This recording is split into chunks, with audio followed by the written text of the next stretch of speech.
আলহামদুলিল্লাহ আলহামদুলিল্লাহি রাব্বিল আলামিন ওয়াসসালাতু ওয়াসসালামু আলা রাসূলিল কারীম ওয়া আলা আলিহি ওয়া আসহাবিহি আজমাইন। ওয়াসিম ভাই মালয়েশিয়া থেকে প্রশ্ন করেছেন তালাক বিষয়ে, এবং তিনি বলেছেন যে আপনার স্ত্রী আপনাকে কোর্ট থেকে ডিভোর্স পেপার দিয়েছে, আপনার স্ত্রী এবং আপনার শাশুড়ি মিলে। তো আপনি মালয়েশিয়াতে থাকেন, দেশে গিয়েছিলেন ছুটিতে, তখন এই ঘটনা ঘটেছে। তো আপনি জানতে চেয়েছেন যে শরীয়তের আলোকে আসলে এই তালাক হয়েছে কি না।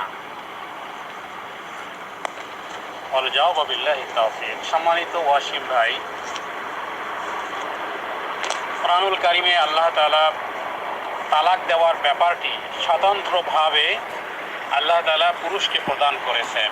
সূরা বাকারার মধ্যে আল্লাহ তাআলা বলেছেন ওয়াইযা তাল্লাকতুমুহুন্না, তার মানে যখন তোমরা মহিলাদেরকে তালাক দাও।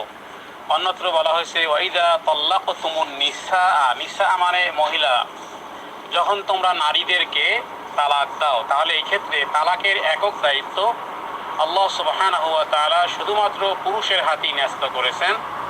তালাক পুরুষ দিতে পারে, মহিলা কখনো তালাক দিতে পারে না শরীয়তের আলোকে। আমাদের বাংলাদেশে ব্রিটিশ আইন অনুযায়ী কোর্টের থেকে ডিভোর্স এনে স্বামীকে দিয়ে দেওয়া হয়।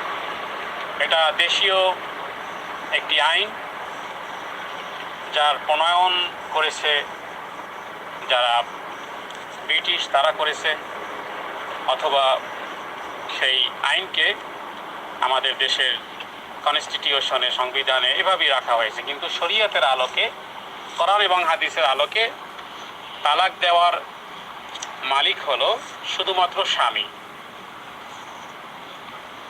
তো সেই ক্ষেত্রে আপনি যেহেতু আপনার স্ত্রীকে তালাক দেননি, আপনার স্ত্রী শাশুড়ির সাথে যোগসাযোগ করে কোর্টের থেকে তালাক এনেছে, সুতরাং শরীয়তের আলোকে এ তালাক গৃহীত হয়নি। তবে এই ক্ষেত্রে আপনি আইন আদালতকেও শ্রদ্ধা করে আপনি আইনের আশ্রয় নিতে পারেন, যে আমি আমার এবং সেখানে মীমাংসার জন্য সিটি কর্পোরেশন অথবা মুসলিম বিবাহ অ্যান্ড ম্যারেজ যেই ডিপার্টমেন্ট রয়েছে, সেই ডিপার্টমেন্টে বিষয়ে সুরাহা করা যায়। 3 মাসের মধ্যে আপনাকে নোটিশ করবে, এবং সেই নোটিশের মধ্যে আপনি উপস্থিত হয়ে সেখানে যদি আপনি জবানবন্দিতে বলেন যে আমি এটা গ্রহণ করলাম না, এবং কোন কোন রিজনে, কোন কোন কারণে সে তালাক দিয়েছে এই বিষয়টা উল্লেখ থাকে, সেই কারণগুলো আপনি রদ করবেন উকিলের মাধ্যমে। তো সেই ক্ষেত্রে আপনি আদালতভাবে আপনি লড়তে পারেন।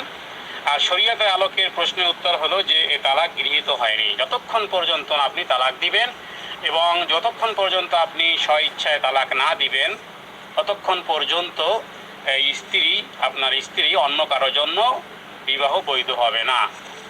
এবং যদি তারা বিবাহ বন্ধনে আবদ্ধ হয় ডিভোর্সের মাধ্যমে, সেটা হারাম বলে পরিগণিত হবে।